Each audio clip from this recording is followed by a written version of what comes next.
আসসালামু আলাইকুম ওয়া রাহমাতুল্লাহি ওয়া বারাকাতুহু। সবাই কেমন আছেন আপনারা? সালামের জবাবটা আরেকটু জোরে দিতে হবে, কারণ আল্লাহর নাম এবং এই সওয়াবের কাজগুলো যখন জোরে হবে তো এই কণ্ঠগুলো কিয়ামতের ময়দানে আপনার নাজাতের জরিয়া হবে। এজন্য আমি আবারও সালাম দিচ্ছি স্বতঃস্ফূর্তভাবে, কণ্ঠে কণ্ঠ মিলায়া উত্তর দেবেন ইনশাআল্লাহ। আসসালামু আলাইকুম ওয়া রাহমাতুল্লাহি ওয়া বারাকাতুহু।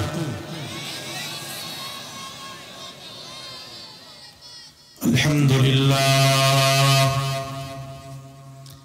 আলহামদুলিল্লাহি হামদাশ শাকিরিন ওয়া নু'মিনু বিহি মা'নাল মুকিনিন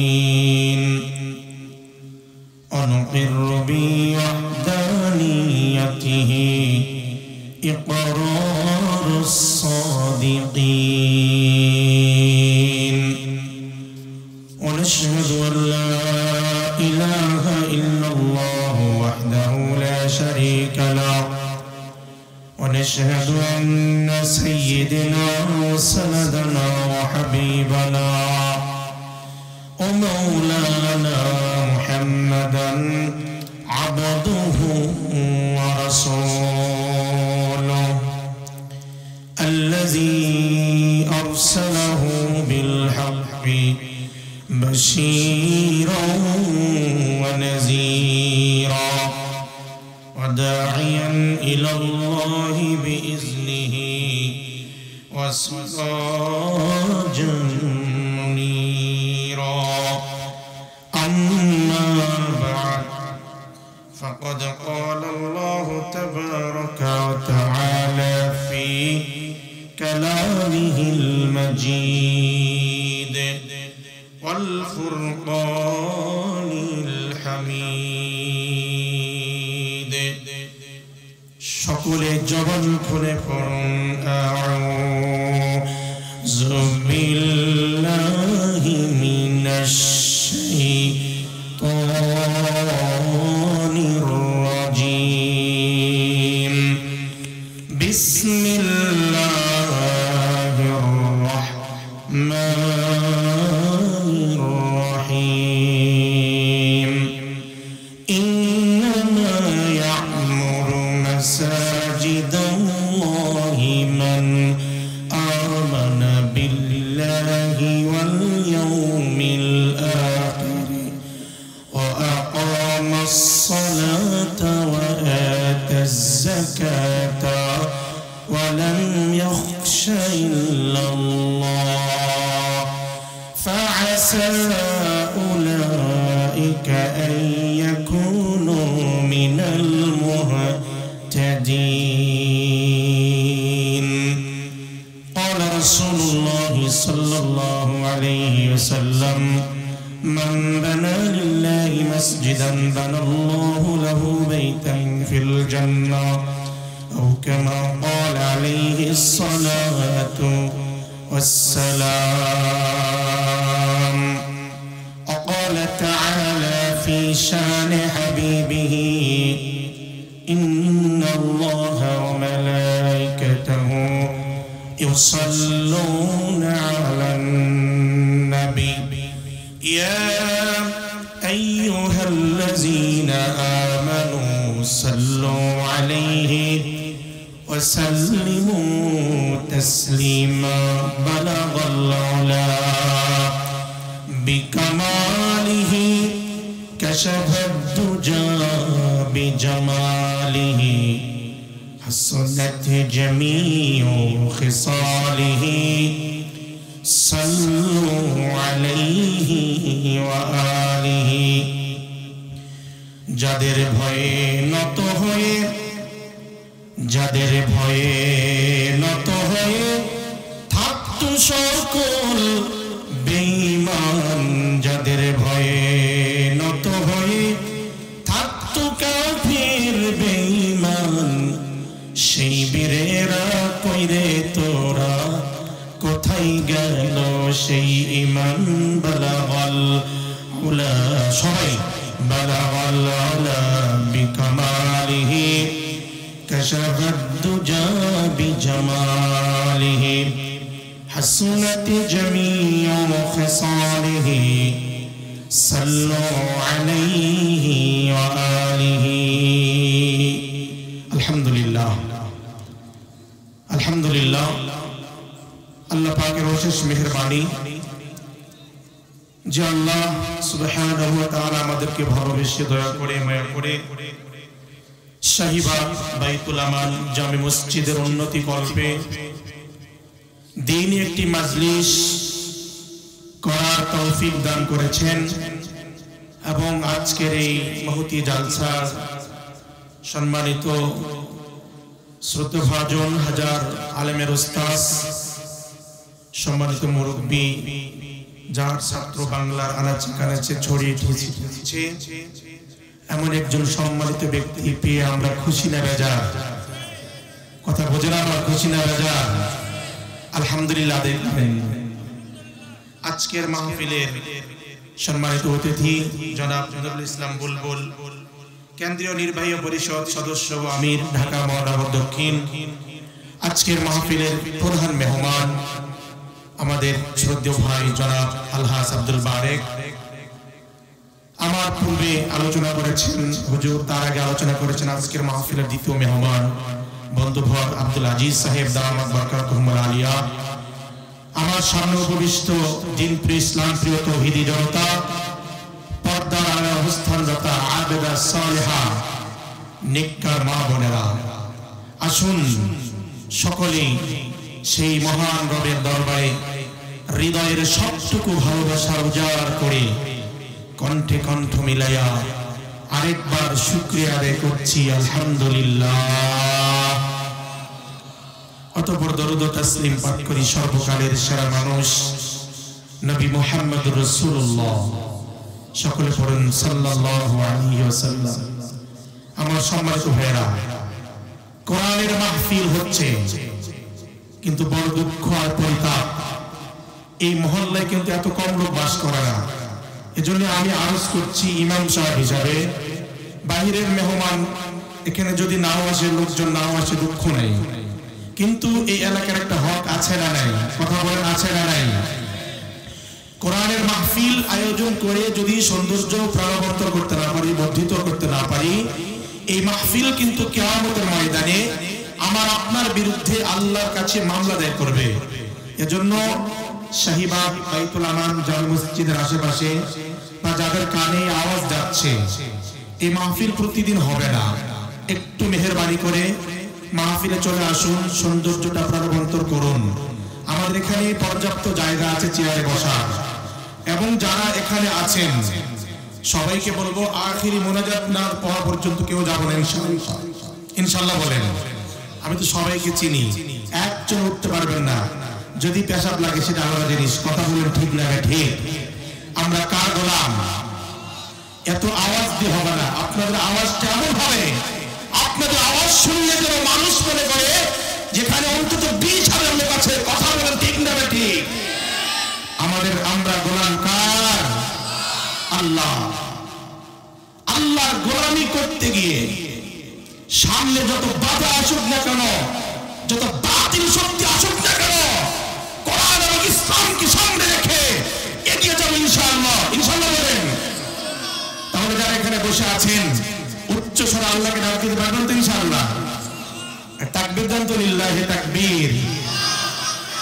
এটা হলো এই মিয়া এটা হলো নাকি এরকম আওয়াজ না আওয়াজ আপনার কণ্ঠের আওয়াজে আকাশ বাতাস মুখরিত হয়ে যাবে যদি আমার জীবন চলে যায় একমাত্র আল্লাহর রাহে দিতে হবে কথা বলুন ঠিক না ঠিক লিল্লাহি তাকবীর লিল্লাহি তাকবীর আল কোরআনের আলো আল হাদিসের আলো কোরআন হাদিস যেখানে আল কোরআন যেখানে লিল্লাহি তাকবীর আলহামদুলিল্লাহ কষ্ট পাচ্ছেন আপনারা কোরআনের মাহফিলে আসতে পেরে খুশি না বেজার অনেক লাভবান, অনেক লাভবান। এটার ব্যাখ্যা আর ফজিলত বর্ণনা করে শেষ করা যাবে না। আর ভাইরা, যেখানে কোরআনের আলোচনা করা হয়, যেই জায়গাগুলোর ভিতরে আল্লাহর কালাম তেলাওয়াত করা হয়, যেই জায়গাগুলোর ভিতরে আল্লাহর কোরআনের কথাবার্তা বলা হয়, ও বন্ধু, এই জায়গাটা কিন্তু পুরোটাই আল্লাহর রহমতের ফেরেশতারা ঘেরাও করে রেখেছে। সুবহানাল্লাহ, আসতে বলেন। একদল ফেরেশতা এসে দেখবে কোন প্রথম ফেরেশতার দল ঘেরাও করে ফেলেছে, দ্বিতীয় দল ফেরেশতা এসে দেখবে জায়গা নেই, তারা প্রথম দলের ফেরেশতার কাঁধে চড়বে। এভাবে জোড়া দিতে দিতে আল্লাহর আরশ পর্যন্ত চলে যাবে। আল্লাহ ডাক দিয়ে বলবে, ফেরেশতার দল, ওই যে বাইতুল আমান শাহিবাগ জামে মসজিদ এলাকায় ছোট্ট করে তারা কিসের আলোচনা করে? আমার বন্ধুগণ, আল্লাহ তো সবই জানে, তারপরও জিজ্ঞেস করছে, কথা বলেন ঠিক না ঠিক? ফেরেশতারা বলে, আল্লাহ, তারা তোমার কোরআনের তাফসীর জুড়েছে, তারা তোমার দ্বীনের কথাবার্তাগুলো মানুষকে শোনাচ্ছে। আল্লাহ বলবেন, ও ফেরেশতা, তাদের কি কোনো অভাব আছে নাকি? গাড়ির অভাব আছে নাকি? বাড়ির অভাব আছে নাকি? নারীর অভাব আছে নাকি? ফেরেশতারা বলবে, আল্লাহ, তাদের কোনো জিনিসের অভাব নাই, তাদের বাড়ির অভাব নাই, গাড়ির অভাব নাই, নারীর অভাব নাই, অর্থ করে অভাব নাই। আল্লাহ ডাক দিয়ে বলবে, ফেরেশতা, তাহলে তারা কেন এত শীতের মৌসুমে কষ্ট করে? ফেরেশতারা ডাক দিয়ে বলবে, আল্লাহ, একমাত্র তোমাকে পাওয়ার জন্য তারা কোরআনের আলোচনা জুড়েছে। সুবহানাল্লাহ বলেন। আল্লাহ ডাক দিয়ে বলবে, ফেরেশতারে, হাল রাআনি, তারা কি আমাকে দেখেছে নাকি? বলবে, আল্লাহ, না না, তোমাকে দেখে নাই। তারা কি আমার জাহান্নাম দেখেছে নাকি? ফেরেশতারা বলবে, আল্লাহ, না না, তোমার জাহান্নামও দেখে নাই, তোমার জান্নাতও দেখে নাই, তোমাকেও দেখে নাই। আল্লাহ এবার ডাক দিয়ে বলবে, ফেরেশতা, তাহলে তারা কি কেন এজন্য করতেছে? একমাত্র আল্লাহ তোমাকে পাওয়ার জন্যই তারা এই আয়োজনটা করেছেন। আমার আল্লাহ ডাক দিয়ে বলবে, ফেরেশতা, লিখে রাখ, সাক্ষী থাক, এই মাহফিলে যতগুলি মানুষ এসেছে, আমি আল্লাহ তাদের জীবনের গুনাহগুলো মাফ করে দিলাম। সুবহানাল্লাহ। লাভ আছে না নাই? আল্লাহর কাছে বলে, আল্লাহ, গুনাহ মাফ না করায়া তুমি আমাদের এই মাহফিল থেকে বের করো না। এই আশা আল্লাহর কাছে করা যায় না? করা যায় না প্রিয় ভাই? হ্যাঁ, আল্লাহ যেন আমাদের সবাইকে নেককার বান্দা বানায় এই মাহফিল থেকে বের করে। আল্লাহুম্মা আমিন। আমার প্রিয় ভাই, প্রত্যেক কাজের শুরুতে আমাদের বিসমিল্লাহ দরকার আছে, আছে না নাই? মা বোন যারা আছেন, আপনারা আলোচনাগুলো শুনবেন। গৃহিণী যারা আছেন বাড়িতে, 24টি ঘন্টা বাড়িতে থাকেন, কিন্তু কিছু কিছু আমল করবেন যেগুলো করতে আপনার সময় ব্যয় হয় না, যেগুলো করতে টাকা লাগে না, কিন্তু ফজিলত অনেক বেশি। ফজিলত কি? হাদিস শরীফের ভিতরে এসেছে, বিসমিল্লাহ বলে যে কোনো কাজ শুরু করলে এই কাজের মধ্যে বরকত দান করে কে? বরকত দান করে কে? বিসমিল্লাহ বলা ছাড়া কাজ শুরু করলে কাজটি হয় ঠিক, কিন্তু পরিপূর্ণ সম্পাদন হয় না। এজন্য যে কোনো কাজ শুরু করতে হবে একমাত্র কার নামে? কার নাম দিয়ে? আল্লাহর নামে। কার নামে? আল্লাহর নামে। আমার প্রিয় ভাই, আল্লাহর নাম দিয়ে আবার হারাম কাজ কিন্তু শুরু করবো না। কথা বলেন ঠিক না ভাই? ঠিক। কোন মানুষ যদি বিসমিল্লাহ বলে জানা শুরু করে, এত মানে মুসলমানদের খারাপ হয়ে যাবে, কাফের হয়ে যাবে। কথা বলেন ঠিক না ভাই? ঠিক। এজন্য আমি হারাম কাজ করবো, সুদ খাবো বিসমিল্লাহ বলে না। প্রত্যেক ভালো কাজের শুরুতে বিসমিল্লাহ বললে ওই কাজটাকে পরিপূর্ণ করে দিবেন যিনি, তিনি কে? আরো জোরে, তিনি কে? আমার বন্ধুগণ, কথাই কথা মনে আসে না বলে পারি না। নবীজির জামানায় এক ইহুদি মহিলা, নবীজির একজন সাহাবী একজন মহিলার মুখে শুনেছে বিসমিল্লাহ বলে যে কোনো কাজ যদি শুরু করা হয়, ওই কাজের ভিতরে আল্লাহ আসমান থেকে রহমত ভরপুর করে দেয়। এই কথা শোনার পরে ইহুদি মহিলা, এ মা যারা আপনারা মাহফিলে এসেছেন, অন্তত এই টিপস গুলো আজকে নিয়ে যাবেন। আপনি তো ইহুদি নয়, আপনি তো বেঈমান নয়, আপনারা সত্যি মুসলমান। আর ওই যুগের মহিলাটা ছিল ইহুদি, সে শুনেছে বিসমিল্লাহর ফজিলত, বাড়িতে আসিয়া ও মুসলমান সে রান্না করে তাও বিসমিল্লাহ বলে, কাপড় ধোয়া করে দাও বিসমিল্লাহ, প্রত্যেকটা কাজের শুরুতে বিসমিল্লাহ বলে। কিন্তু সে কি ইহুদি, কিন্তু সে কি ইহুদি। ইহুদি মহিলার বাবা ইহুদি, সে চিন্তা করছে হাই রে হাই, কি সর্বনাশ, আমি তো ইহুদি, আমি তো একজন মুহাম্মাদের বিরুদ্ধে লোক, কিন্তু আমার মেয়ে তো বিসমিল্লাহ আমল শুরু করে দিয়েছে। ইহুদি এখন চিন্তা করছে হাই রে হাই, কিভাবে এটা বন্ধ করা যায়, নিজের মেয়ে তো কিছু বলাও যায় না। তিনি কৌশল অবলম্বন করলেন। ইহুদি একজন ব্যবসায়িক ছিলেন। অমুসলমান আল্লাহর গোলাম, বুঝার জন্য কথাগুলো বলছি। ইহুদি বাজার থেকে ব্যবসা শেষ করে যখন রাত্রবেলা বাড়িতে আসে, ব্যাগের থলিটা ইহুদির মহিলাকে দেয়, বাবাই তার মেয়েকে থলিটা ব্যাগের টাকাটা দেয়, টাকার ব্যাগটা দেয়। ওই ব্যাগটা দেওয়ার সময় ইহুদি একটা স্বর্ণের আংটি ওখান থেকে বের করে নেয়। তার মানে মেয়েকে কোনো দোষ দেখায় তাকে হত্যা করে ফেলবে। কিন্তু না না, যদি আল্লাহর ভালোবাসা থাকে, পৃথিবীর কোনো মানুষকে ক্ষতি করতে পারবে?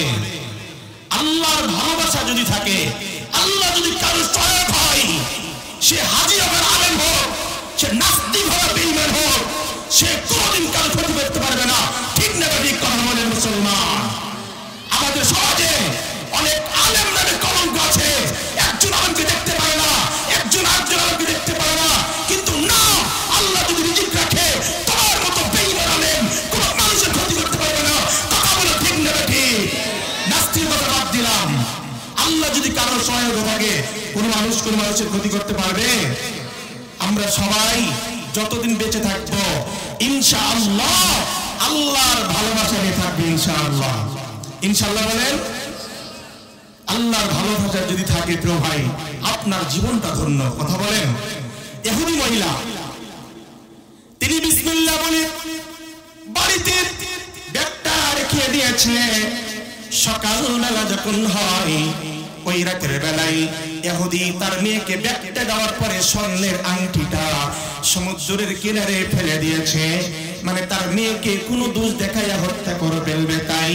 কিন্তু না না, সবচেয়ে উত্তম পরিকল্পনা হলেন আমার আল্লাহ। আল্লাহ উত্তম পরিকল্পনার মালিক না?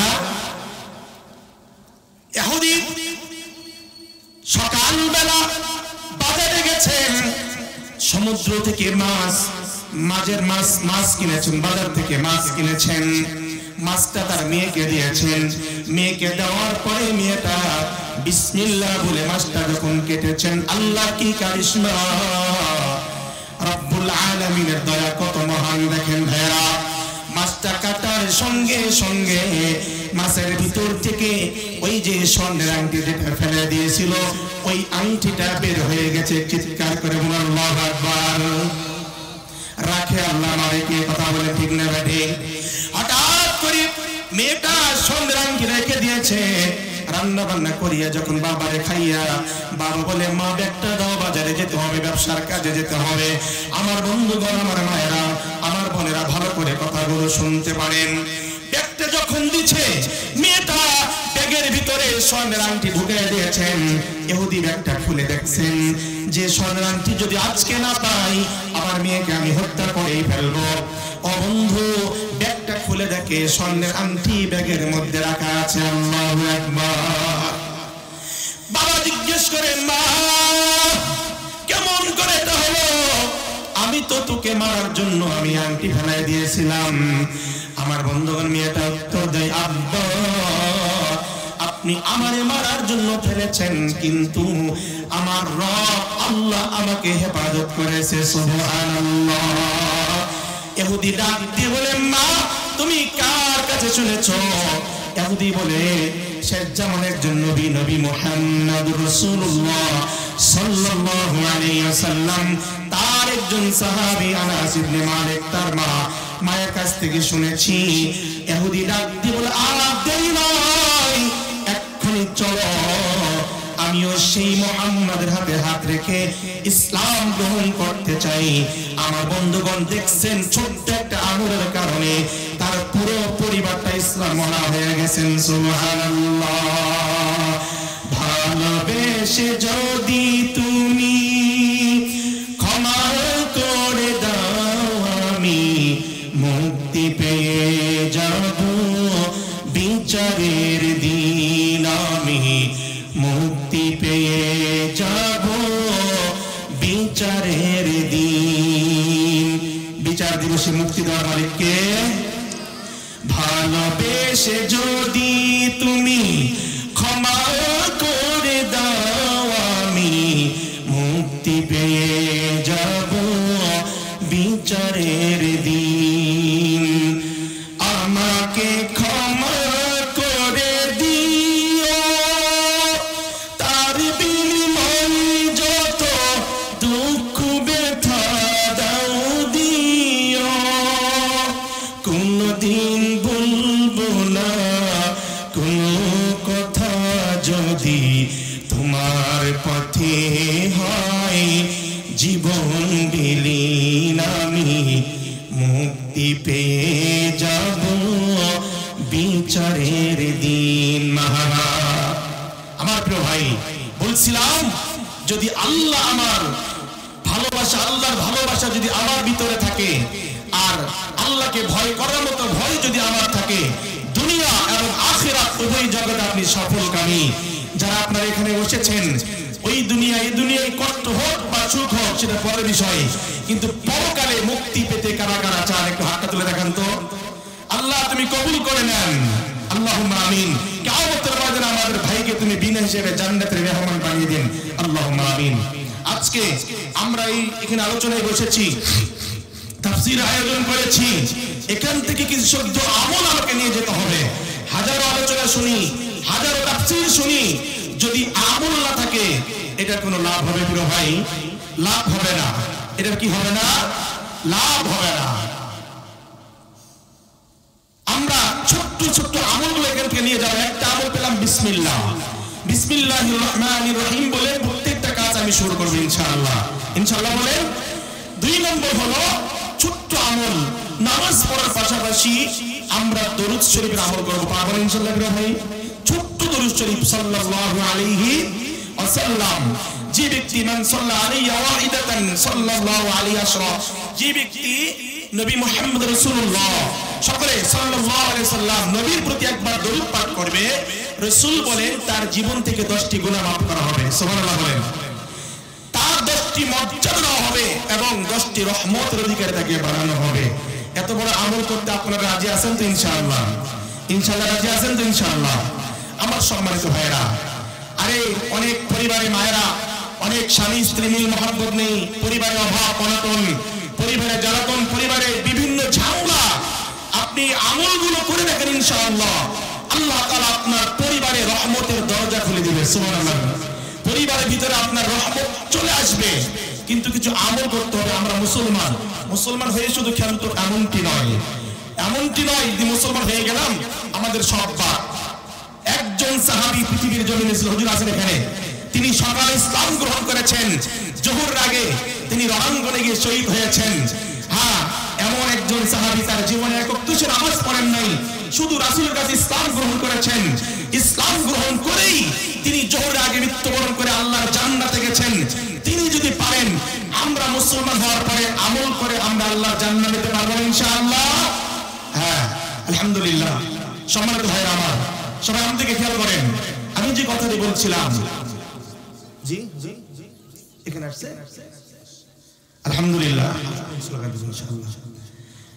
আমি আমাদেরকে খেয়াল করেন, আল্লাহ রাব্বুল আলামিন বলছেন, আমি খুতবার শুরুতে একটা আয়াত পাঠ করেছি, ইন্নাল্লাহা ওয়া মালাইকাতাহু ইউসাল্লুনা আলান নবী ইয়া আইয়ুহাল্লাযীনা আমানু সাল্লু আলাইহি ওয়া সাল্লিমু তাসলিমা। আরে মুহাম্মদ নবী, নবীর উপর আল্লাহ স্বয়ং দরুদ পাঠ করে। সুবহানাল্লাহ বলেন। আমার প্রিয় ভাই, এই বলছেন কেন? বসেন সবাই, বসেন, পরিবেশ নষ্ট করেন না, বসেন একটু সবাই। প্রিয় ভাই, যখন নামাজ কিন্তু আমরা পড়ি, আমার আল্লাহ কিন্তু নামাজ পড়ে না। কথা বলেন ঠিক না ঠিক? কারণ তিনি তো আমাদের বিধান দিয়েছেন, রোজা আমরা রাখি, তাকে তো রোজা রাখতে হয় না। কিন্তু এমন মহান আল্লাহ, তিনি নবীর প্রতি দরুদ পড়ে, তো ফেরেশতারা পড়ে, পরিশেষে আল্লাহ বলছে ইয়া আইয়ুহাল্লাযীনা আমানু সাল্লু আলাইহি ওয়া সাল্লিমু তাসলিমা। হে বাইতুন নূর, বাইতুল আমান, শাহীবাগ জামে মসজিদের এলাকার মানুষরা, তোমরা ইমানদার তোমরা আমার নবীর প্রতি দরুদ ও সালাম পাঠ করো। দরুদ সালাম পাঠ করলে আপনার দিলের ভিতরে শান্তি দান করবেন কে? আল্লাহ। শুধু কি তাই, নবীর প্রতি যত যার দরুদ বেশি, আল্লাহ রাসূল বলেন তার শাফায়াত আমার কাছে সবার আগে বেশি। সুবহানাল্লাহ বলেন। এমন হতে পারে দরুদ পাঠ করতে করতে একদিন স্বপ্ন যুগে নবীর সঙ্গে দেখা হয়ে যেতেও পারে। কথা বলেন ঠিক না ঠিক? হয়ে যেতে পারে, মানে হবেই হবে 100%। নবীকে দেখার ইচ্ছা কার কার আছে? নবীকে দেখলে তার জন্য জাহান্নাম হারাম, জান্নাত ওয়াজিব। চিৎকার মেরে বলুন সুবহানাল্লাহ। এই আমলটা দোকানে পাটে মারা, রান্না বান্নায়, সর্ব কাজে শুধু সাল্লাল্লাহু আলাইহি ওয়াসাল্লাম পাঠ করতে পারবো না ইনশাআল্লাহ। আমার বন্ধুগণ, কথাই কথা মনে আসে, না বলে পারি না। এই দরুদ পাঠ করলে আপনার উপর 10টি মর্যাদা, 10টি রহমত, 10টি গুনাহ হবে। এই দরুদ পাঠ করলে রাসূল কিয়ামতের ময়দানে আপনার জন্য শাফায়াত করবে। দরুদ পাঠ করলে রাসূল আপনার সঙ্গে সাক্ষাৎ করতে আসবে। সুবহানাল্লাহ বলেন। হ্যাঁ, এক ঘটনা, একজন ব্যক্তি ছিলেন শিবলি নোমান, অনেক বড় বুজুর্গ, দিনে অনেক বড় আলেম ছিলেন। তিনি একবার মক্কায় হজ করতে গেছেন। যাওয়ার পরে দেখছে এক যুবক তাওয়াফ করে, শুধু দরুদ শরীফ পাঠ করে। তাওয়াফের তালবিয়া আছে না নাই? কিন্তু ওটা না পাঠ করে। ওই যুবক মসজিদে ঢুকলো, দরুদ শরীফ, ওই তাওয়াফ কাবার চত্বরে ঘুরে আর দরুদ শরীফ পড়ে। সুবহানাল্লাহ বলেন। শিবলি নোমান লক্ষ্য করছেন, লক্ষ্য করার পরে বলছে, যুবক তুমি দেখি সব সময় দরুদ পাঠ করো, তোমার কারণটা কি? কোনো কারণ আছে? তাওয়াফের সময় তো তালবিয়া আছে, তা না করে দিকে দরুদ পাঠ করার কারণটা কি? শিবলি নোমান ডাক দিয়ে বলে, শিবলি নোমান বলে, ওই যুবকটাকে যখন বললে, যুবক তুমি সব সময় দরুদ পাঠ করো, কারণ কি? যুবকটা ডাক দিয়ে বলে, আপনি মনে হয় একজন বড় আলেম হবেন। বলে, হ্যাঁ। তো আল্লাহর বান্দা আলেম, আপনি কথাটা ভালো করে শুনেন। আজ থেকে কয়েক বছর আগে আমার বাবাকে নিয়ে আমি বাইতুল্লাহ হজ পালন করার জন্য আমি বাইতুল্লাহ এসেছিলাম। হজ পালন করে যখন আমাদের কাফেলা বিদায় নিচ্ছিল, মুসলমান আল্লাহর গোলাম, দেখতে পারেন ঘটনাগুলোর মাধ্যমে আপনার ইবরাত হাসিল হয়ে যাবে। জীবন সাজাতে হবে আমলের দ্বারাই। ওই যুবকটা বলে, আমার আব্বাকে নিয়ে যখন আমি এই বাইতুল্লাহ ত্যাগ করে আমার দেশের দিকে চলে যাই, মাতৃভূমির দিকে আমি যখন চলে যাই, আমার কাফেলা যখন সবাই চলে যাই, অমুসলমান, আগের সময়ই তো গাড়ি, এরোপ্লেন ছিল না, কোনো জাহাজ ছিল না, উট ছিল তাদের প্রধান বাহন, উট ঘোড়া, এগুলোর উপরে তারা চলাফেরা করতো। কথা বলেন ঠিক না ঠিক? মরুভূমির মাঝখানে যাওয়ার পর যুবক ডাক দিয়ে বলে, আমি মরুভূমির মাঝখানে যখন পৌঁছেছি, আমার আব্বা দেখি উটের ঘোড়ার পিছনে চড়ে আছে। আমার আব্বা কেমন জানি একটা অসুস্থ ভাব হয়ে গেল। আমি ঘোড়াটা সেখানে থামাইলাম, আমার আব্বাকে নামাইলাম, নামাইয়া আমার কাছে যে পানিগুলো ছিল আমি পানি টানি খাওয়াইয়া আমার আব্বাকে আবার ঘোড়ার পিঠে উঠাইয়া আমি পথ অতিক্রম করলাম। আমাদের দেরি হওয়ার কারণে আমাদের কাফেলার যারা ছিল ওরা সবাই কিন্তু চলে গেছেন, আমি মাত্র আমার আব্বাকে নিয়ে একা হয়ে গেছি। কিন্তু আমার আব্বাকে যখন আমি ঘোড়ার পিঠে চলে আবার যখন রওনা হয়, আমার আব্বা দেখে আরো অসুস্থ বেড়ে যায়। এক পর্যায়ে বন্ধুরা, ওই যুবকটা বলে, শিবলি নোমানকে, আল্লাহর বান্দি, আল্লাহর বান্দা, আমি আমার আব্বাকে ওখানে নামাই দিলাম। আমার দিকে সবাই খেয়াল করেন মুসলমান ভাই, আসছে কি? আসলে আমাদেরকে জানাবেন ইনশাআল্লাহ। প্রথম অতিথি আসলে আমরা স্লোগান দেব ইনশাআল্লাহ, রেডি থাকবো। আমি কথাগুলো বলছি, খেয়াল করেন। যুবক তার বাবাকে সেখানে নামাই দিল। দেওয়ার পর কিছুক্ষণ পর যুবক দেখে কোথাও কোনো দোকান নাই, ওষুধের দোকান নাই, কোথাও পানিও নাই, একটা মরুভূমির মধ্যবর্তী স্থান। এবার ভাইয়েরা, হঠাৎ করে এভাবে কিছু যে চাদর ছিল চাদর দিয়ে তার বাবাকে সুন্দর করে ঢেকে দিয়েছে। ঢাকার পরে যুবকটা আরো পেরেশান, রাত হয়ে যাচ্ছে, ঘুমের ভাব চলে আসছে, সারাদিন তো ক্লান্ত। আমার বন্ধুগণ, যুবক আবার চিন্তা করে, হায় রে, আমি যদি ঘুমিয়ে যাই, আবার আমিও যদি মারা যাই, কারণ মৃত্যুর কোনো গ্যারান্টি আছে? আছে? নাই। মৃত্যুর কোনো গ্যারান্টি নাই। এক পর্যায়ে যুবকটা বলে, আমার আব্বাকে একটু দেখে নেই। দেখার জন্য ভাইয়েরা আমার চাদরটা মাথা থেকে উঠাইছে। উঠার পরে দেখছে তার বাবার চেহারা নাই। মুহূর্তের ভিতরে আমার আল্লাহ শুকুরের চেহারাই পরিণত করে দিয়েছে। নাউজুবিল্লাহ বলেন। যুবকটা আরো পেরেশান হয়ে গেছে, হাই রে হাই, এখানে তো আমার কেউ নাই। মুসলমান স্বাভাবিক পেরেশান তো হওয়ার কথা বলেন, ঠিক না? ঠিক। এই একটু কমে দাও আমার ভাইরা, একটু কমাও। যুবকটা এবার চিন্তা করছে, হাই রে হাই, আমি এখন কি করি? পেরেশান চিন্তা করতে করতে ভাইরা আবার ঘুমিয়ে পড়েছে। ঠিক আছে, যুবক ঘুমিয়ে পড়েছি, স্বপ্ন যুগে দেখছে তার বাবা কিন্তু তার পাশে শোয়া। স্বপ্নে দেখতেছে আমার বাবা তো শুয়ে আছেন। হঠাৎ করে দেখছে সুন্দর পোশাক পরিহিত একজন পাগড়িওয়ালা ব্যক্তি, এত সুন্দর চেহারা আল্লাহর জমিনে আর কোনদিন দেখে নাই। একটু আল্লাহু আকবার বলেন। যুবকটা স্বপ্ন যুগে দেখছে, দেখার পরে কি তিনি তাকিয়ে আছেন আর চিন্তা করছেন, দেখি মানুষটা কি করে। ওই পাগড়িওয়ালা সুন্দর পরিহিত জুব্বা পরা ওই ব্যক্তিটা আস্তে আস্তে করে ওই তার বাবার কাছে যায়। আমার ভাইরা, গভীর মনোযোগ আকর্ষণ করছি, বেশি সময় আমি নিব না। হঠাৎ করে ওই মুরব্বিটা রাতের যে পাগড়িওয়ালা ব্যক্তিটা তার বাবার চেহারা থেকে চক্ষু কাপড়টা সরায় দেয়। কাপড়টা সরার পরে এইভাবে সুন্দর করে চেহারার উপরে হাতটা বুলিয়ে দিলেন। হাতটা মালিশ করার পরে বুলিয়ে দেওয়ার পরে সঙ্গে সঙ্গে আল্লাহ তাআলা তার আগের চেহারাই ফিরিয়ে দিলেন। সুবহানাল্লাহ। যুবকটা স্বপ্ন যুগে চিৎকার করেছে, কে আপনি? কে গো? আপনার এত সুন্দর চেহারা আমি আল্লাহর জমিনে দ্বিতীয় আর কাউকে দেখি নাই। আমার ভাইরা, পাগড়িওয়ালা ব্যক্তিটা বলে, আমি কে? সুন্দরী বলে, হ্যাঁ আমি শুনতে চাই, আপনি কে? ও বন্ধু, পাগড়িওয়ালা লোকটা এখন ডাক দিয়ে বলে, এ যুবক, আমি আর কেউ নই, আমি হলাম নবী মুহাম্মদুর রাসূলুল্লাহ। সকলে বলুন সাল্লাল্লাহু আলাইহি ওয়াসাল্লাম। নূরে উজ্জ্বল চেহারা তোমার, দেখিলে হারান দুর্যোগের নাম। তুমি কবে দিবি মুলাকাত,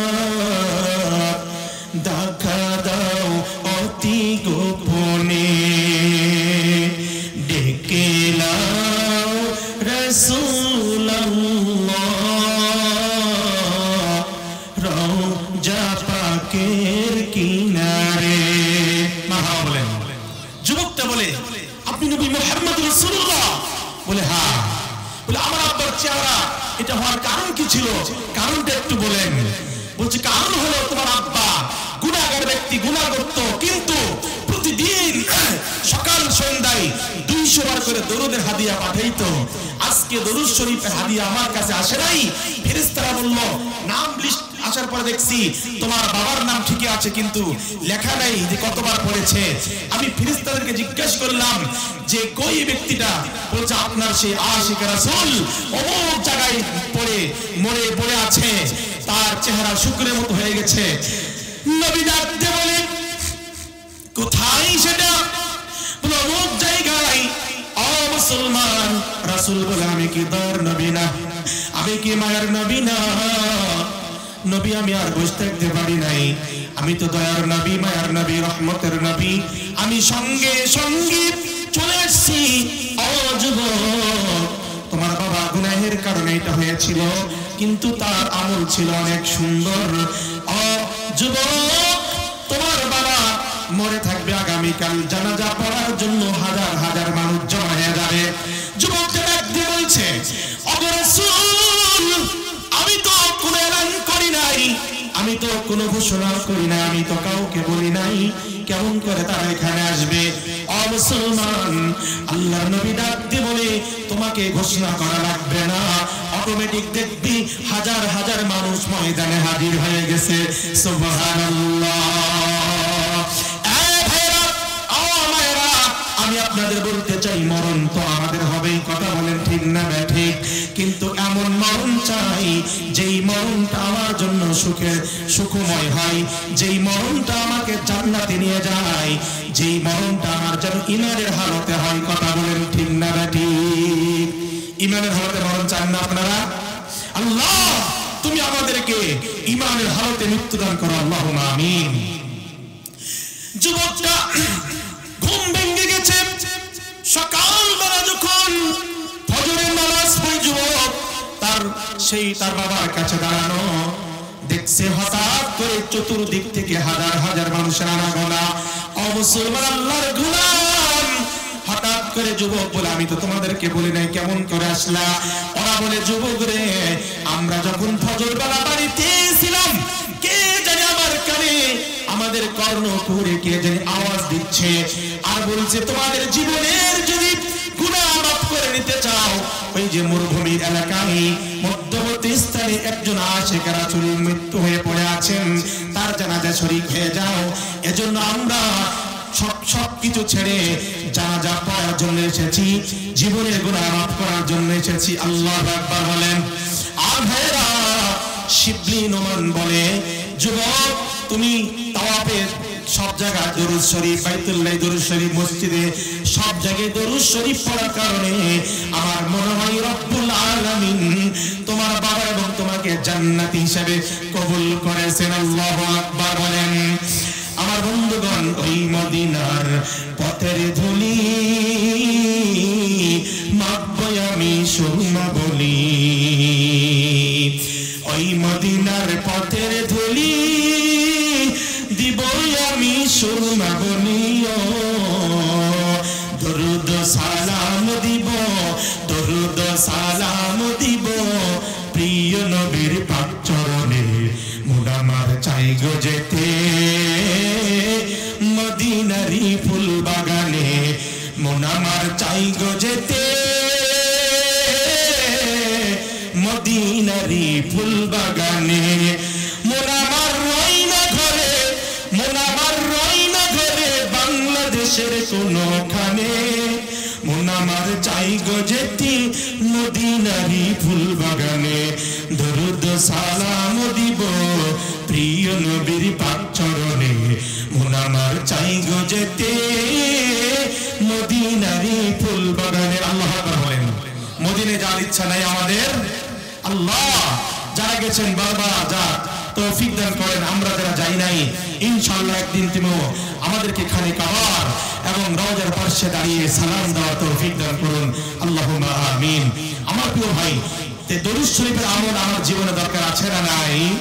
জীবনের গুনাহ মাফ হবে, রাসূল আপনার সঙ্গে মুলাকাত করবে, ছোট্ট দরুদ শরীফ সাল্লাল্লাহু আলাইহি ওয়া আলিহি ওয়াসাল্লাম, অথবা আল্লাহুম্মা সাল্লি আলা মুহাম্মদ, আল্লাহুম্মা সাল্লি আলা সাইয়্যিদিনা মুহাম্মদ, আল্লাহুম্মা সাল্লি আলাইহি, আল্লাহুম্মা বারিক আলাইহি। এই ছোট্ট ছোট্ট সাহাবীরা রাসূলকে বললেন, ইয়া রাসূলুল্লাহ, আপনি আসলে আপনাকে আমরা সালাম বুখারী বর্ণনা, যে আপনি আসলে আমরা আপনাকে সালাম দিতে জানি, পারি বা আপনাকে সম্মান করতে পারি, কিন্তু আমরা কোন দরুদ শরীফ পাঠ করলে আপনার কাছে কাছে আমরা জান্নাতে থাকতে পারবো? রাসূল বললেন যে قال রাসূলুল্লাহ সাল্লাল্লাহু আলাইহি সাল্লাম, যে দরুদটা আমরা নামাজের ভিতরে পড়ি, আল্লাহুম্মা সাল্লি আলা এই মুহাম্মাদিন ওয়া আলা আলি মুহাম্মদ, এই যে নামাজে যে দরুদ ইব্রাহিম সবচেয়ে গুরুত্বপূর্ণ, এজন্য এটা পড়বো ইনশাআল্লাহ। ইনশাআল্লাহ বলেন। আমার প্রিয় ভাই, আপনারা যারা কষ্ট পাচ্ছেন, আপনারা কষ্ট পাচ্ছেন, ঘুম ধরছে নাকি আপনাদের? কষ্ট পাবেন না, সময় বেশি নেব না ইনশাআল্লাহ। আমাদের প্রধান অতিথি কিন্তু আসবে ইনশাআল্লাহ, বাইরে আছেন, আসবে ইনশাআল্লাহ। আমাদের আজকে যে মাহফিল আয়োজনটা করা হয়েছে, প্রিয় ভাই বলেন তো দেখি কিসের জন্য? দুইটা এখানে উদ্দেশ্য। প্রথম উদ্দেশ্য হলো যে কোরআন হাদিসের আলোচনাগুলো শুনে নিজের জীবনের সঙ্গে সেট করে আমি জান্নাতি মানুষ হয়ে আল্লাহর আদালতে যেতে চাই ইনশাআল্লাহ। ইনশাআল্লাহ বলেন। কোরআন অনুযায়ী জীবন গড়ব, কোরআন দিয়ে সমাজ গঠন করবে ইনশাআল্লাহ। কোরআন ছাড়া কোনো বিকল্প পথ নাই। কথা বলেন ঠিক না ঠিক? আমার প্রিয় ভাই, এরপরে আরেকটি বিষয় হলো যে আমাদের মসজিদ আল্লাহর ঘর, এই মসজিদের প্রতি প্রেম ভালোবাসা আমাদের জীবনে দরকার আছে না নাই?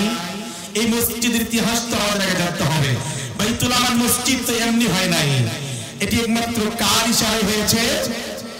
হুজুর একটি কথা খেতে লাগে বললেন, এই মসজিদটি হওয়ার কথা ছিল পিছন দিকে আরেক জায়গায়, কিন্তু ওখানে হতে দেয় না, এখানে হয়েছেন। কিন্তু না, আল্লাহ তাআলা এই জায়গাটাকে তার রহমতের জায়গা হিসেবে কবুল করেছেন। সুবহানাল্লাহ বলেন। এজন্য এখানে মসজিদ আল্লাহ নির্মাণ করেছেন। আল্লাহ বান্দাদেরকে লাগিয়ে দিয়েছেন যে মসজিদ বানা, মসজিদ বানা। মসজিদ বানালে লাভ আছে না ক্ষতি? অনেক লাভ। আলহামদুলিল্লাহ।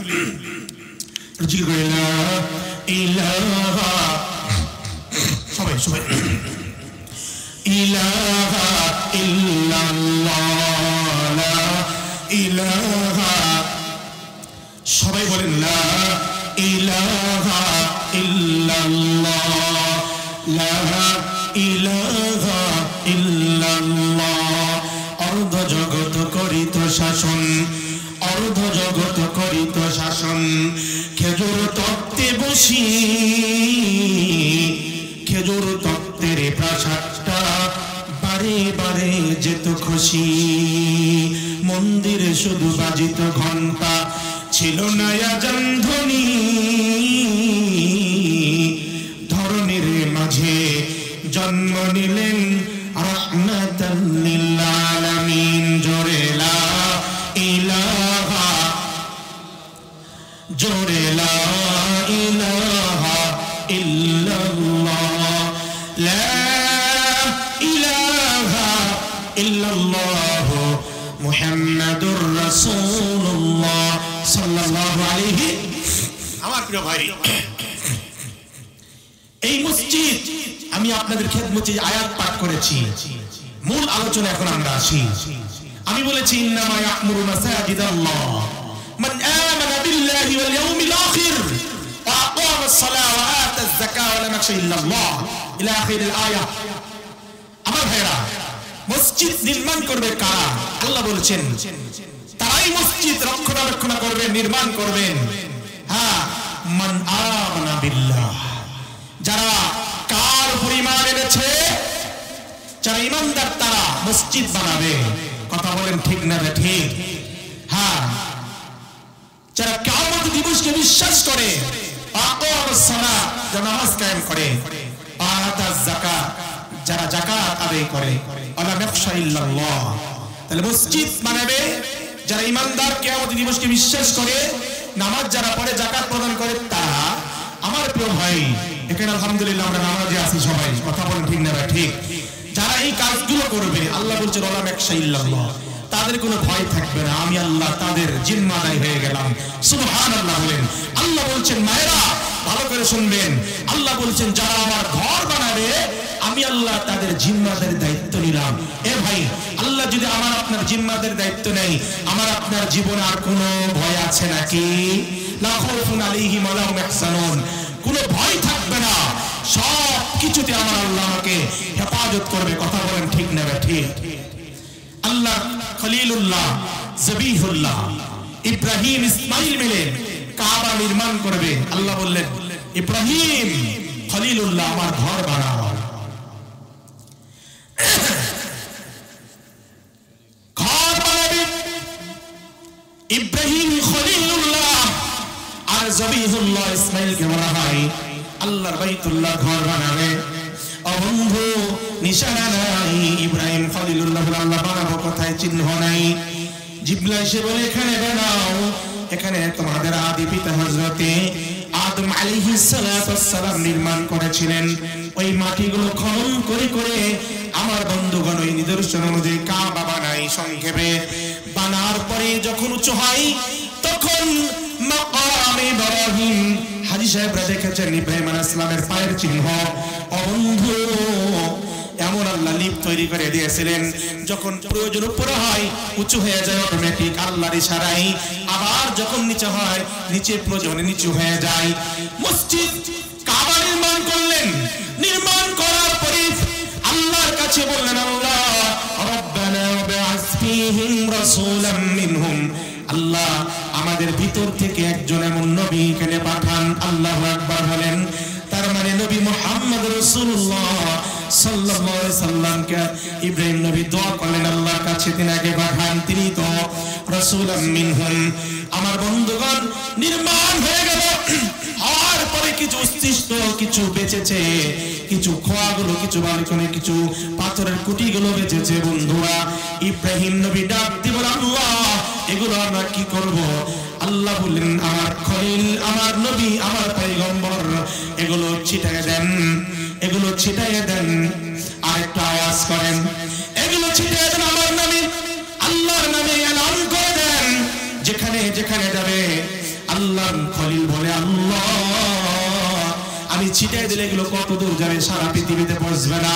আমার বন্ধুগণ, আল্লাহ বলেছেন নবী আপনি শুধু ট্রান্সফার করে দেন, নিয়ে যাওয়ার দায়িত্ব আমার। কথা বলুন ঠিক না ঠিক? ইব্রাহিম নবী পাথরগুলো ছিটাবে। তাফসীরের ভিতরে এসেছে একটা পাথর লা ইলাহা ইল্লাল্লাহ, আরেকটা পাথর মুহাম্মদ রাসূলুল্লাহ। এভাবে পাথরগুলোর ভিতরে একটার পর একটা থেকে বের হয় লা ইলাহা ইল্লাল্লাহ আওয়াজ, আরেকটা থেকে বের হয় মুহাম্মদ রাসূলুল্লাহ। এভাবে প্রত্যেকটা পাথর থেকে, কোন পাথর থেকে মুহাম্মদ রাসূলুল্লাহ, কোন পাথর থেকে লা ইলাহা ইল্লাল্লাহ। আমার বন্ধুগণ, এভাবে আওয়াজগুলো বের হয়। এই পাথরগুলো ছিটিয়ে দিয়েছেন, ছিটার পরে সারা পৃথিবীতে দেখবেন বিভিন্ন সময় নদীর কিনারে মসজিদ, সমুদ্রের কিনারে মসজিদ, সমুদ্রে একটু দূর যে মসজিদ আছে না নাই? আমার বন্ধুগণ, যেখানে যেখানে পাথরগুলো পড়েছে, আল্লাহর নবী যেখানে পাথর ছিটিয়ে দেওয়ার পর আল্লাহর কারিশমা যেখানে যেখানে পড়েছে, আল্লাহ তাআলা সেখানে সেখানে একটা করে মসজিদ আল্লাহ বানিয়ে দিয়েছে। সুবহানাল্লাহ। ও বন্ধু, ইব্রাহিম নবী পাথরগুলো ছিটার পরে যেই পাথরটা একটা লা ইলাহা ইল্লাল্লাহ, আরেকটার ভিতরে মুহাম্মদ রাসূলুল্লাহ, এভাবে যখন পাথরগুলো পড়ে গেছেন, ও মুসলমান, ওই পাথরটা যেখানে পড়েছে আমাদের বাইতুল আমান জামে মসজিদ, এখানে একটা পড়েছে। কথা বলেন ঠিক না ঠিক? এখানে পড়ার কারণে রব্বুল আলামিন এখানে মসজিদ বানিয়ে দিয়েছেন। সুবহানাল্লাহ। বিশ্বনবী হাদিস শরীফের ভিতরে বলেছেন, মান বানা লিল্লাহি মসজিদান বানাল্লাহু লাহু বাইতান ফিল জান্নাহ। রাসূল বলেছেন, যে ব্যক্তি মসজিদ বানাবে সেই ব্যক্তিকে রব্বুল আলামিন জান্নাতের জন্য ঘর বানায়, জান্নাতে আল্লাহ তাআলা জান্নাতে তার জন্য ঘর বানিয়ে দিবে। সুবহানাল্লাহ। জান্নাতে একা আমি যাব না তো ভাই, তোমাকেও জান্নাতি করে নিতে চাই। সুবহানাল্লাহ বলেন আমার প্রিয় ভাই। আল্লাহ রাসূল বলেছেন, নবী পৃথিবীতে আসার পরে আল্লাহ বলেছেন রাসূল মসজিদ বানান। সাহাবীদেরকে বলল, সাহাবীরা মসজিদ নববী তৈরি করা হবে, কে কি পারে দাও। সাহাবীরা মতো ধনী ছিল না, কেউ একটা খেজুরের ডাল, কেউ একটা খেজুরের বাগিচা, কেউ কিছু পাথর রাসূলের দরবারে পেশ করে। আমার বন্ধুগণ, গ্রামগঞ্জে মসজিদ যখন বানানো হয়, এই মসজিদ যখন নির্মাণ করা হয়েছে, শুনেছি চাটাইয়ের ছিল, ওইভাবে কালেকশন করে করে যেমন ভাবে আমরা বানাইছি, ঠিক আমার রাসূলও আল্লাহর ঘরের জন্য চাঁদা কালেকশন করে মসজিদ নির্মাণ করেছেন। সুবহানাল্লাহ।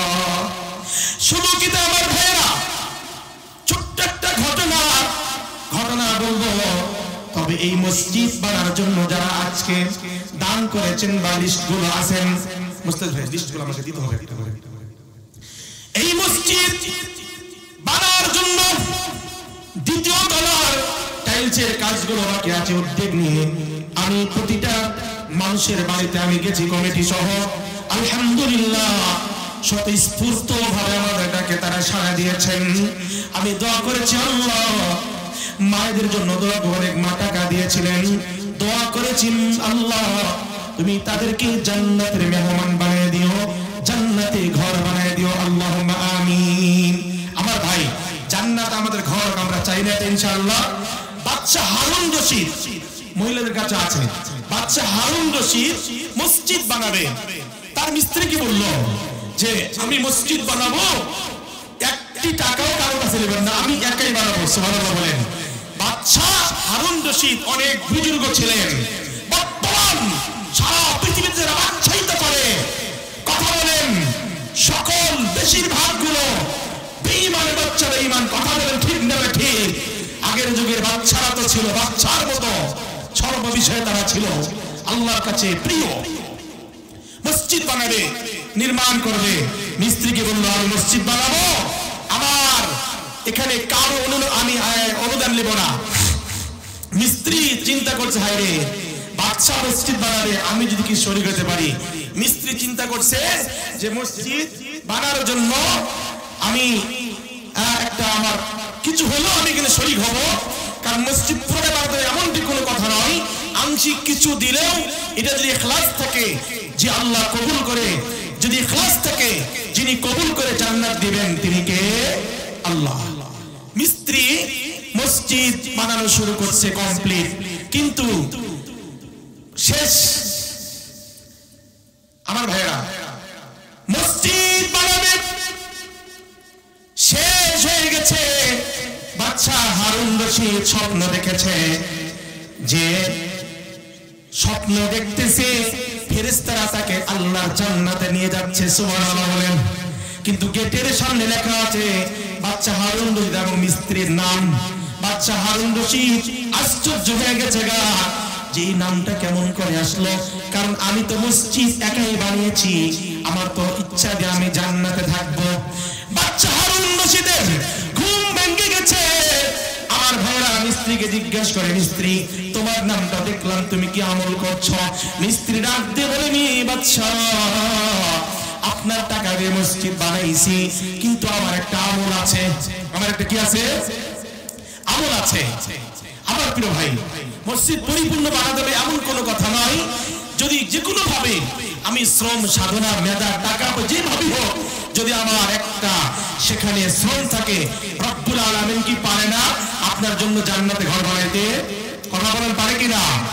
আমার হাতে একটা লিস্ট, প্রথম লিস্ট এসেছে আলহামদুলিল্লাহ। হ্যাঁ, সুমন ভাই বলেন না কেন? লিল্লাহি তাকবীর, আরো জোরে লিল্লাহি তাকবীর। থামেন ভাইকে আমি বলছি, দাদা থামেন থামেন। এই ওই যে ভাই নাম লেখেন তো, ভাই এই ছেলে বাবার নাম লেখেন। হ্যালো, আরেকজন ছেলে হাসান, হাসান আপনার নাম কি? জহুরুল ইসলাম খোকা, লেখেন 2000 টাকা। আল্লাহ কবুল করেন, জান্নাতের বরকত দিয়ে দেন। আয় আল্লাহ, আমার পাশে জনাব আলহাজ আব্দুল বারেক ভাই, শ্রদ্ধেয় বড় ভাই, ভাইয়ের জবান থেকে আমি শুনতে চাই, দোয়া করতে চাই। ভাই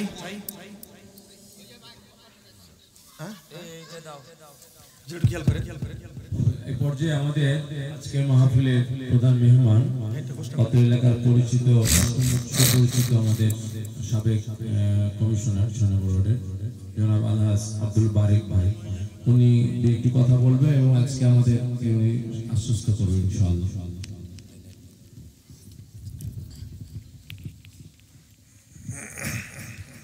বিসমিল্লাহির রহমানির রহিম। আজকে মাহফিলের সম্মানিত ছোট সভাপতি এবং ছোট বড় ভাই, দিনের জন্য যিনি কাজ করেন, ঠিক আছে, সমস্যা নেই, আমাদের প্রজেক্টের জন্য অনেক কিছু করেছেন। আপনি একটু বসেন। আমাদের প্রধান বক্তা, মূল কমিটির সদস্যবৃন্দ, সম্মানিত আজকে জালসা শুনতে প্রত্যেককে জানাই আমার পক্ষ থেকে সালাম ও শ্রদ্ধা। আসসালামু আলাইকুম ওয়া রাহমাতুল্লাহ। আমি একটু কথা বলতে চাই।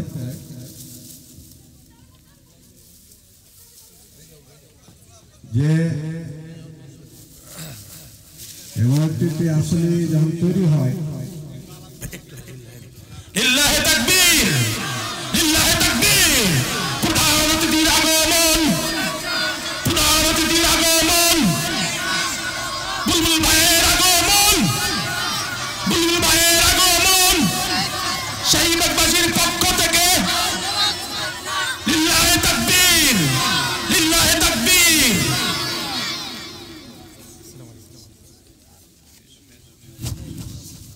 দুইজন অভিভাবক আমরা পেয়েছি, আলহামদুলিল্লাহ বলেন। আপনারা বসেন, তাদের মুখ থেকে কিছু শুনে দোয়া হবে ইনশাআল্লাহ। দোয়ার আগে আমাদের কিছু আলহামদুলিল্লাহ বসেন। আমরা যখন এখানে তৈরি করে আমি এখানে ব্যবসা করতে সবাই শুনে কথা বসেন। সাল থেকে আসলে জায়গাটি একজন মহিলা দিয়েছিল। আমরা তখন প্রথমে কয়েকটা বাড়িও কম ছিল, কয়েকজন মিলে চাটাই আমি তাদের আমরা যারা এই বইতে বৃত্তি স্থাপন করে প্রথম শুরু করেছিল। আল্লাহ পাক তাদের কাছে আমরা তাদের জন্য দোয়া কামনা করি, কারণ তাদের উসিলা আজকে চিন্তা হয়ে যাচ্ছে। আমরা এখানে আমরা সামান্য কিছু দিয়ে উদাহরণ গেছিলাম। আমি তখন কাউন্সিলর ছিলাম, আমরা একটা পৌরসভার বরাদ্দ দিয়ে মহিলা কাউন্সিলর আমরা যত হবে আমরা দিয়েছিলাম। আল্লাহ পাক আমি আপনাদের দোয়াই আমরা যে নির্যাতিত 17টি বছর 23টি মামলা বিভিন্ন রকমের, তারপরে আপনারা আমাকে ফেলেননি, আপনাদের সাথে ছিলাম, সবসময় এসেছি, সবসময় আপনাদের মরিতে টুকটাক পরিচয় দিয়েছি এবং কাজ করছি। আল্লাহ পাক আমাকে যেটুকুটা দেওয়ার তৌফিক দান করেছে আমি দেব। এবং আপনাদের কাছে একটু অনুরোধ করবো, আমাদের সদ্য সভাপতি সালেক ভাই আমাদের অত্যন্ত মানে খুব গুরুজন, উনি আমাকে ভালো লাগে যখনই ডাকে কোনো প্রোগ্রামে আমি সবসময় আসার চেষ্টা করি। আল্লাহ পাক যেন আমাদের দিনী ইসলামের জন্য সব ربنا ظلمنا أنفسنا وإن لم تغفر لنا وترحمنا لنكونن من الخاسرين اللهم ارحمنا فإنك خير الراحمين أي الله বাইতুল আমান জামে মসজিদের উন্নতি কল্পে মাহফিল আল্লাহ রব্বুল আলামিন আল্লাহ রাত্র গভীর হয়ে গেছে গা, সকলের দরজা তো বন্ধ হয়ে গেছে, মানুষগুলো আপন নিয়ে ঢুকে পড়েছে, কিন্তু আল্লাহ সবার দরজা বন্ধ হলেও তোমার দরজা তো খোলা আছে। আয় আল্লাহ জানি না মালিক রব্বুল আলামিন আল্লাহ এই মজলিসটা কোরআনের মজলিস, আল্লাহ জানি না কোন আমলটা আমাদের কবুল হয়েছে, আল্লাহ সে আমলের ওসিলা করে আমাদের জীবনের গুনাহগুলো মাফ করিয়ে দাও। আল্লাহ আব্বা যদি রাগ হয় আম্মার কাছে যাওয়া যায়, আম্মা যদি রাগ হয় বাবার কাছে যাওয়া যায়, কিন্তু আল্লাহ তুমি তো একা, তুমি যদি রাগ হও আমরা কার কাছে যাব? আল্লাহ মেহেরবানি করে জীবনের তামাম অপরাধগুলো ক্ষমা করে দাও। আল্লাহ তোমার বান্দারা বড় ধৈর্য নিয়ে বসা, আমার মায়েরা বড় কষ্ট নিয়ে বসা, আল্লাহ আমাদের এই বসাটাকে তুমি জান্নাতে যাওয়ার জন্য মাধ্যম বানিয়ে দাও। আল্লাহ জানি না এই মজলিসে কার মা নাই, কার বাবা নাই, মা নাই, কার বাবা নাই, কে মাকে হারিয়েছে, কে বাবাকে হারিয়েছে, যেই জনম দুঃখী মা শত কষ্ট করে সন্তান লালন করেছে, কত কষ্ট করেছে মা, ওই মা অন্ধকার কবরে শুয়ে আছে গো। আল্লাহ মায়ের কবরটা তুমি জান্নাতুল ফিরদাউস বানাইয়া দাও। আল্লাহ জানি না কোন ভাইয়ের বাবা নাই, বাবার কবরটাও তুমি জান্নাতের মাকাম বানাইয়া দাও। আল্লাহ আজকে আমার সম্মানিত মুসল্লিরা দান করেছে, মনটা বড় ভরে গেছে, আল্লাহ তুমি তাদের দানগুলো কবুল করে নাও। কিয়ামতের ময়দানে কোনো আমল না থাকলেও এই দানটাকে তুমি জান্নাতে যাওয়ার জন্য টিকিট বানিয়ে দিও আল্লাহ। আজকে টিকিট গুলো ঘোষণা করো, কিয়ামতের ময়দানে আমুল্লামা ডান হাতে দিও আল্লাহ, টিকিটটা দিয়ে ডান হাতে দিয়ে জান্নাতে প্রবেশ করে দিও আল্লাহ। আয় আল্লাহ, কঠিন মুসিবতের দিন মানুষ যেদিন পানি পানি বলে চিৎকার করবে, তোমার ছায়া ছাড়া কোনো ছায়া থাকবে না গো আল্লাহ। সেই মহাদিনে তোমার হাবিব বলেছেন, সব শ্রেণীর মানুষ আরশে আজিমের ছায়া পাবে তার একজন যারা দানকারী। আল্লাহ, তোমার আরশে আজিমের ছায়া দান করিয়া মা বাবা আত্মীয় স্বজনের সঙ্গে পরিচয় করে হাউজে কাউসার পান করাইয়া বিনা হিসেবে জান্নাতের মালিক বানায় দিও আল্লাহ। আয় আল্লাহ, আমার পাশে বসা শ্রদ্ধেয় মুরব্বী আলেম জনাব আলহাজ আবু সালেহ জিয়াউল্লাহ হুজুর হায়াত দারাজ করে দাও, ইমানে আমলে বারাকাত দিয়ে দাও। আমার ডান পাশে বসে আমার ভাই বড় ভাই বারেক ভাই, আল্লাহ তুমি আজকে ভাই যে ঘোষণা দিয়েছেন জান্নাতে যাওয়ার জন্য জরিয়া বানিয়ে দাও। আরো যারা দান করেছেন সবার দানগুলো তুমি কবুল করে নাও আল্লাহ। একটা ডিম মাত্র 20 টাকা, সেখানে 200 টাকা করে কিনেছেন আল্লাহ। তুমি 200 টাকার বিনিময়ে কিয়ামতের ময়দানে জান্নাত দান করো এবং শিফার উদ্দেশ্যে নিয়েছে আল্লাহ। শিফায়ে কামিলা আজিলা দাইমা এবং মুসিবতগুলো দূর করে দিও আল্লাহ। আয় আল্লাহ, জি কলার দাম 10 টাকা 5 টাকা সেখানে 50 টাকাতে নিয়েছেন আল্লাহ, তুমি মেহেরবানি করে কবুল করে নেন রব্বুল আলামিন। আল্লাহ, এই মাহফিল আয়োজন করতে গিয়ে যারা শ্রম সাধনা মেধা দিয়ে যারা চেষ্টা করেছেন কবুল করে নেন আল্লাহ। আমার মায়েরা যারা দান করেছেন তুমি আমার মায়েদেরকে হযরতে ফাতিমাতুজ জাহরা রাদিয়াল্লাহু তাআলা আনহার সঙ্গে জান্নাত নসিব করে দেন আল্লাহুম্মা আমিন।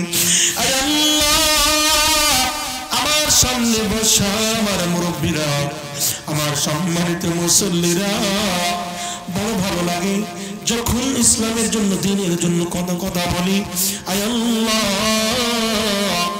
সবগুলো তারা শুনে আল্লাহ গো তোমার কাছে শেষ ফরিয়াদ জানাই আল্লাহ, গুনাহ মাফ না করে মাহফিল থেকে বের করো না আল্লাহ। আল্লাহ, জানি না কোন দিন জানি মালাকুল মউত এসে যাবে আল্লাহ। সেই দিন আসার আগে আগে আল্লাহ ইমানদার হিসেবে কবুল করে নিও, ইমানদার বানিয়ে দিও, মুসলমান বানিয়ে দিও আল্লাহ। চতুর্দিকে নীরবতা ছেয়ে গেছে, তোমার কাছে শেষ ফরিয়াদ জানাই, মক্কা মদিনার মুখ না দেখায় আমাদের মরণ দিও না আল্লাহ। আল্লাহ, আমরা সবাই মরণশীল, আমাদেরকে মরতে হবে আল্লাহ। মরার সময় সবার জবানে মধুর বাণী চালু করে দিও না ইলাহা ইল্লাল্লাহ মুহাম্মাদুর রাসূলুল্লাহ সাল্লাল্লাহু